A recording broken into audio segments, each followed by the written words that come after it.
اعوذ باللہ من الشیطان الرجیم، بسم اللہ الرحمن الرحیم۔ روزنامہ الفضل انٹرنیشنل، ہفتہ 1 جون سن 2024۔ سیرت حضرت مسیح موعود علیہ السلام۔ حضرت مصلح موعود رضی اللہ عنہ کے بیان فرمودہ بعض واقعات۔ انتخاب از خطبہ جمعہ حضرت خلیفۃ المسیح الخامس ایدہ اللہ تعالی بنصرہ العزیز، فرمودہ 15 جنوری سن 2016۔ حضرت مصلح موعود رضی اللہ عنہ حضرت مسیح موعود علیہ السلام کی نماز باجماعت کی پابندی کے بارے میں فرماتے ہیں کہ حضرت مسیح موعود علیہ السلام کو نماز اتنی پیاری تھی کہ جب کبھی بیماری وغیرہ کی وجہ سے آپ تشریف نہ لا سکتے اور گھر میں ہی نماز ادا کرنی پڑتی تھی تو والدہ صاحبہ یا گھر کے بچوں کو ساتھ ملا کر نماز باجماعت پڑھا کرتے تھے۔ خطبات محمود جلد 13 صفحہ 538۔ صرف نماز نہیں پڑھتے تھے بلکہ باجماعت نماز پڑھتے تھے۔ حضرت مسیح موعود علیہ السلام خود ایک موقع پر نماز باجماعت کی اہمیت بیان کرتے ہوئے فرماتے ہیں کہ اللہ تعالیٰ کا یہ منشا ہے کہ تمام انسانوں کو ایک نفس واحد کی طرح بنا دے۔ اس کا نام وحدت جمہوری ہے۔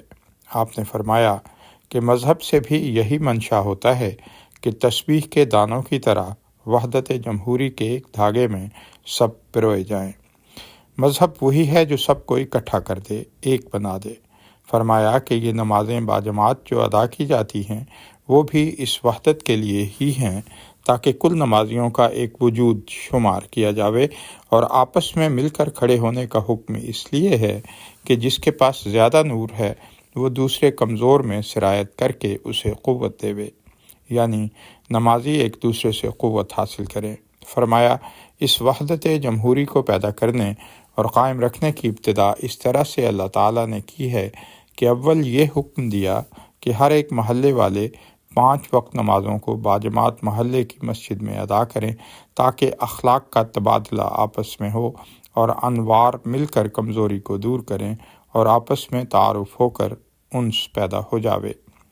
فرمایا کہ تعارف بہت عمدہ شے ہے کیونکہ اس سے انس بڑھتا ہے جو کہ وحدت کی بنیاد ہے۔ پس باجماعت نماز کا جہاں انسان کو ذاتی فائدہ پہنچ ہوتا ہے وہاں جماعتی فائدہ بھی ہے، اور جو نمازوں پر مسجد میں نہیں آتے یا بعض ایسے بھی ہیں کہ آ کر آپس میں رنجشوں کو دور کر کے انس اور تعلق پیدا نہیں کرتے، انہیں نمازیں پھر کوئی فائدہ نہیں دیتی، کیونکہ ایک نماز کا عبادت کے علاوہ جو مقصد ہے، ایک وحدت پیدا ہونا، آپس میں انس اور محبت پیدا ہونا، وہ حاصل نہیں ہوتا۔ بس اس سوچ کے ساتھ ہمیں اپنی نمازوں کی حفاظت بھی کرنی چاہیے اور اس سوچ کے ساتھ مسجد میں آنا چاہیے تاکہ ہم ایک ہو کر اللہ تعالیٰ کے حضور مقبول نمازیں ادا کرنے والے بنیں اور اس کی رضا حاصل کرنے والے بنیں۔ نمازوں کے ضائع ہونے کا ایک واقعہ حضرت امیر معاویہ رضی اللہ عنہ کا ہے۔ حضرت مصلح موعود رضی اللہ عنہ حضرت مسیح موعود علیہ السلام کے حوالے سے بیان فرماتے ہیں کہ حضرت مسیح موعود علیہ السلام سنایا کرتے تھے کہ ایک دفعہ حضرت معاویہ کی صبح کے وقت آنکھ نہ کھلی، اور کھلی تو دیکھا کہ نماز کا وقت گزر گیا ہے۔ اس پر وہ سارا دن روتے رہے۔ دوسرے دن انہوں نے خواب میں دیکھا کہ ایک آدمی آیا اور نماز کے لیے اٹھاتا ہے۔ انہوں نے پوچھا تو کون ہے؟ اس نے کہا شیطان ہوں جو تمہیں نماز کے لیے اٹھانے آیا ہوں۔ انہوں نے کہا کہ تجھے نماز کے لیے اٹھانے سے کیا تعلق؟ یہ بات کیا ہے؟ اس نے کہا کہ کل جو میں نے تمہیں سوتے رہنے کی تحریک کی اور تم سوتے رہے اور نماز نہ پڑھ سکے، اس پر تم سارا دن روتے رہے، فکر کرتے رہے۔ خدا نے کہا کہ اسے نماز باجماعت پڑھنے سے کئی گنا بڑھ کر ثواب دے دو، یعنی اس رونے کی وجہ سے اللہ تعالیٰ نے فرشتوں کو کئی گنا ثواب دینے کا حکم دیا۔ تو مجھے اس بات کا بڑا صدمہ ہوا۔ شیطان کہتا ہے کہ مجھے اس بات کا بڑا صدمہ ہوا کہ نماز سے محروم رکھنے پر تمہیں اور زیادہ ثواب مل گیا۔ آج میں اس لیے جگانے آیا ہوں کہ آج بھی کہیں تم زیادہ ثواب نہ حاصل کر لو۔ تو آپ فرماتے ہیں کہ شیطان تب پیچھا چھوڑتا ہے جب کہ انسان اس کی بات کا توڑ کرتا ہے، اس سے وہ مایوس ہو جاتا ہے اور چلا جاتا ہے۔ ماخوذ از ملائکۃ اللہ انوار العلوم جلد 5 صفحہ 552۔ بس ہمیں چاہیے کہ ہم بھی ہر موقع پر شیطان کو مایوس کریں اور اللہ تعالیٰ کی رضا حاصل کرنے کی حد المقدور کوشش کریں اور اس کے حکموں پر چلنے کی کوشش کریں، اپنی نمازوں کی حفاظت کریں اور وقت پر ادا کرنے کی کوشش کیا کریں۔ بعض دفعہ بعض لوگ جلد بازی سے کام لیتے ہوئے کسی بات کی گہرائی میں جائے بغیر اپنی رائے قائم کر لیتے ہیں اور پھر بعض کمزور طباع اس وجہ سے ٹھوکر بھی کھا جاتی ہیں۔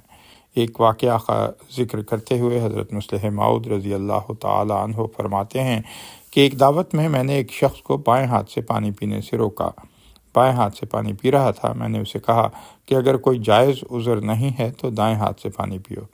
تو اس نے کہا کہ حضرت صاحب یعنی حضرت مسیح موعود علیہ السلام بھی بائیں ہاتھ سے پانی پیا کرتے تھے۔ حالانکہ حضرت صاحب کے ایسا کرنے کی ایک وجہ تھی، اور وہ یہ کہ آپ بچپن میں گر گئے تھے جس سے ہاتھ میں چوٹ آئی تھی، اور ہاتھ اتنا کمزور ہو گیا تھا کہ اس سے گلاس تو اٹھا سکتے تھے مگر منہ تک نہیں لے جا سکتے تھے۔ مگر یہ نہیں کہ سنت کی پابندی نہیں کرتے تھے، سنت کی پابندی کے لیے آپ گو بائیں ہاتھ سے گلاس اٹھاتے تھے مگر نیچے دائیں ہاتھ کا سہارا بھی دے لیا کرتے تھے۔ ماخوذ از الفضل 17 اگست 1922 صفحہ 3 جلد 10 نمبر 13۔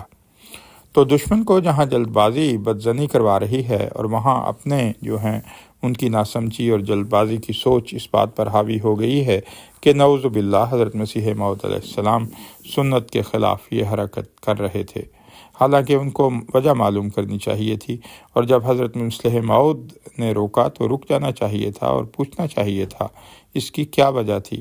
بہرحال یہ جلد بازیاں ہی ہیں جو پھر غلط قسم کی بدعات بھی پیدا کر دیتی ہیں۔ غلط قسم کی خود ہی تفسیریں کر کے انسان خود غلط نتائج اخذ کر لیتا ہے۔